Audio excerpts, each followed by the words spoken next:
В отделении социальной помощи на дому при комплексном центре трудится 31 социальный работник, который обслуживает более 300 граждан пожилого возраста и инвалидов. Среди них есть и Дилия Игликова, посвятившая этому делу 25 лет своей жизни. Я очень люблю свою работу, потому что я делаю людям добро. Я сама получаю удовольствие от этого. Когда я кому-то чем-то помогла, для меня это, как большое счастье, считать можно. И мы со своими подопечными уже становимся как родственники. Они так меня ждут. Я сама к ним иду всегда с радостью и стараюсь поднять им настроение, чтобы они забыли про свои недуги. Стараюсь обеспечить всем, что им необходимо.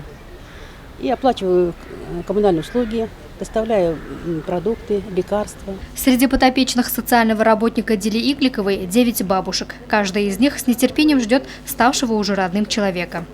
Очень доброжелательный, очень, как говорится, как вам сказать еще, как говорится, как родственная душа, очень хорошо приходит, успокаивает, когда какие-то такие бывают проблемы, какие-то болезненные вопросы, она мимо не проходит никогда, она даже когда не в рабочие дни свои зайдет, поговорит, спросит, как дела, как что. Также она поддерживает нас во всем, помогает тоже во всем.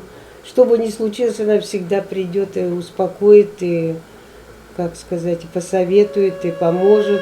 Не секрет, что работу с людьми требует огромного терпения, отзывчивости, чувства сопереживания. Можно с уверенностью сказать, что преданными своей профессии остаются только те, кто искренне любит свою работу и приносит людям радость. Луиза Мустафина, Игуль Хамитова, Радмир Сингулов, телекомпания СТВ.